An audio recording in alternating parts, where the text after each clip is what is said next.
Hey guys, it's Bro You Whack, and today we're doing a skin idea video. This is something that I haven't done in a hot minute, but I'm very excited for it because when it comes to the future for Overwatch 2, while PvE, good hero balance, and overall fun is not guaranteed, the one thing that we can always count on are brand new skins showing up in the shop for us to spend money on. And the best part about Overwatch 2 skins now, other than the price tag, is the fact that we don't have to wait for an event or really anything for any kind of skin to come in the game. So I picked 10 fan-made skins that I thought looked amazing. Some are related to lore, but most of them just look flat out cool, and I would love to see come into the game. Now, the first skin idea is going to be involving Kiriko because she not only has some of the best skins, but I've also noticed that most of the new heroes are primed to get new skins because they have to get caught up for the other heroes. But the one skin that I want to see that I'm surprised we haven't gotten yet is a young Kiriko skin. As many of us already know, Kiriko grew up with Genji and Hanzo, and it's kind of surprising that both Genji and Hanzo have a young skin, but Kiriko doesn't, when we hear tons of references of them growing up together. In fact, one of them involving Kiriko's haircut where she had a bowl cut, and that's why I absolutely love this skin concept, because we see that same exact haircut in the skin. And funny enough, it doesn't really look all that bad, mainly because she does have a hat that has like fox ears that's covering it up, which I absolutely love that hat. If they made this into a real skin, they gotta make that hat into a real thing as well. But as always, Kiriko is absolutely dripped out. I love all the colors being used here with the more Miami Vice colorway going on with pinks, purples, and blues. But those shoes, man, I absolutely love those shoes. They got the zigzag Reebok shoes going on with a mixture of like Balenciagas as well. It's a funky looking shoe. I also love her little papers because they have the Overwatch logo thingies from like the middle part of the logo there with the Japanese rising sun implemented as well with that same Miami Vice colorway going on. But overall, this is probably one of my favorite skins out of this whole entire list just because it not only looks like a fantastic skin, but it also has great lore tie-in that references a pretty funny conversation between Genji and Kiriko. And speaking of Genji, he's probably always a fan favorite when it comes to skins being made for him, mainly because he's already such a cool guy, a cyborg ninja. But what if we could make him cooler? All right, take this for an example. Cyborg Shark Ninja. I don't even gotta show you the skin, but when I show you the skin, you're gonna want it even more. Making a hero into a shark is a skin concept that I'm surprised hasn't been done yet, because sharks are absolutely dope, but making for Genji would be a natural transition, mainly because when you look at his mask, obviously you have the iconic shark face with the jagged lines as his mask, but you also see the tail coming out from the back of his head that's replacing little bandana thingies from his ninja headband. That's something that I don't think is transformed enough when it comes to Genji's silhouette. But then obviously the rest of the skin just has body armor that replicates what a shark would look like if he was half man,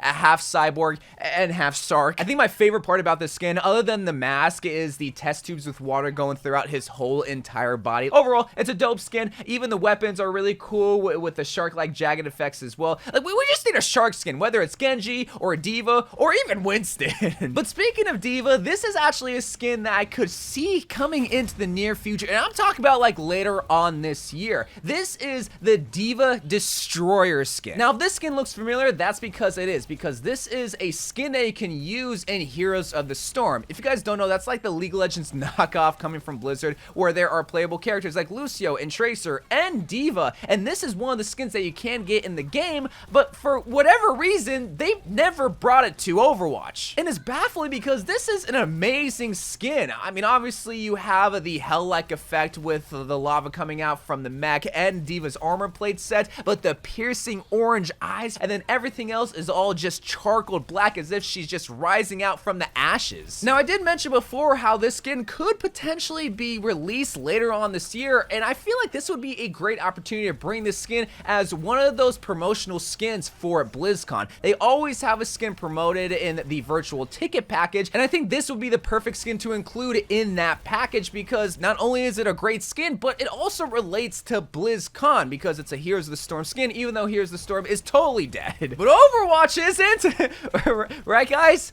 Alright, let's move on to the next skin. Let's talk about another lore-inspired skin. Now, this is a Lifeweaver skin that I'm very surprised wasn't included included when he first released, but this is his scientist or doctor skin that we saw in his origin story. Now, compared to these other skins, admittedly, this isn't a very flashy skin, and it could possibly just be an epic skin in the future. Like, maybe if Lifeweaver got a cinematic, this could be included as like a free promotional skin, but it's basically just him in a lab coat with a reddish pinkish tie and that same color taken on by his flower as well, and the bun in his ponytail, which if that's supposed to be a rose, that is so adorable. Again, nothing too special about this skin other than just it references his origin story, and it's another skin provided for a hero that is relatively new that needs more skins to catch up to the other heroes. But a hero that I think is also underrated when it comes to the skin department is Sombra. This is a hero that I think eats every single time when she gets a skin. I don't think it'd be any different if she got a Banshee skin. Now, I know Mora already has a Banshee skin, and I also know Sombra already has a Halloween skin, but that's the best part about Overwatch 2 skins, is that we don't have to wait for, say, the Halloween event to come around to give someone a ghost type skin, and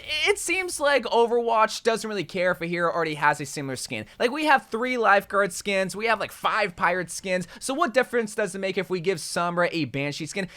We don't even have to call it a Banshee skin, we could just call it a ghost type of skin. Like, I absolutely love the Lagrima skin, where it's not necessarily like a ghoul or ghost. Well, I guess it kind of is. It's sort of like an undead doll of some sort that is crying. That's what Lagrimas means in Spanish, is like tears or crying. And in this skin in particular, she has a very beaten up dress, almost as if this is an old doll that was just left to rot away in a haunted mansion. I absolutely love the concept, and it does seem like they're straying more and more away from the idea of Sombra being this like tech girl that is just always hacking, and more or less just this girl that can be seen in all types of skins. And I love that for Sombra, because she can be a scuba diver or a ghost. Now, if we have the capability to turn Latinas into ghoul characters, then we also have the capability of turning hamsters into cats.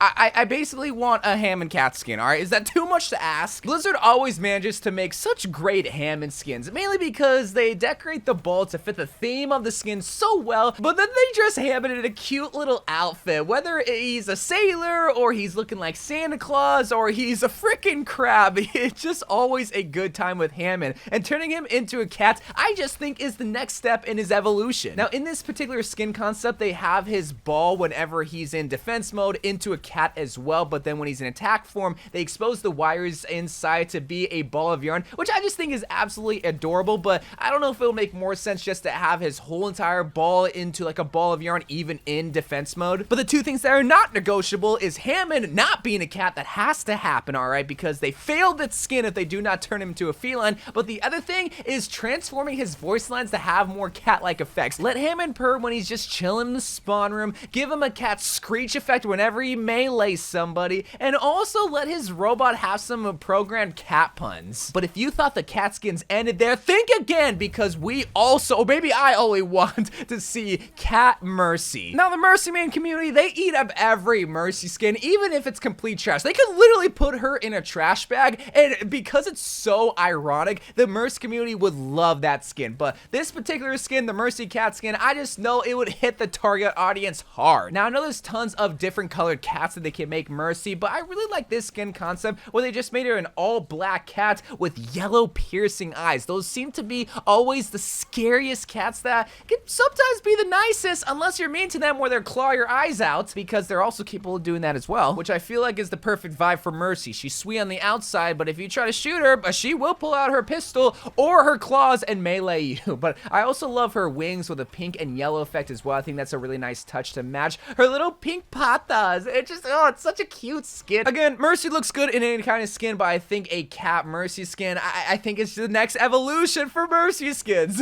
But here's another lore-inspired skin that I'm very surprised we haven't gotten, because this is coming from the Masquerade comic with Widowmaker's formal skin. I don't know what the name of it would be in some of the skin concepts. It's After Party, but it would just basically have Widowmaker in a very fancy dress that we saw in the Masquerade comic. Is it the most in-depth skin of all time? Absolutely not. They're basically just giving Widowmaker a skin-tight dress, and some people might even think that this skin is boring because of that, which I wouldn't blame them, because there are just so many other fan-created skins that could be made for Widowmaker. But it's another lore-inspired skin, and she'd also look good. But like, what do you want from me, man? She's a hero that feels like she's proud of her figure, and she's gonna show it off in a dress. Like, I mean, hey, if I had her kind of figure, I'd also show it off in a purple or red dress as well. Maybe it could be an epic skin for like like a reward incentive down the future, but all I know is that we gotten the formal Doomfist skin, and we also gotten the Masquerade Reaper skin, so I think Widowmaker is the next hero up because it would also just make sense for her character. But a hero that doesn't get a lot of skin love, surprisingly, is Sigma. So I found a really cool skin concept for Sigma that I'd love to see coming in the game, and this is Genie Sigma. Now, this is the type of skin that you really wouldn't think would fit Sigma because he is like this mad scientist, but when you think about it, when you rub a lantern and Genie pops out, I do feel like Sigma could fit that kind of character. I mean, if Will Smith can be a genie, then I think Sigma could easily be one as well. Now, this is the kind of skin where the colors really make this skin what it is because they really play nice with each other. You see the predominantly blue skin throughout with the purple and gold armor plates, but you also have the jade accessories. It's just a fun skin, very easy to understand, and something that I'm very surprised we haven't seen in Overwatch. And the final skin that I'd absolutely love to see come into Overwatch 2 is an Ana skin that is,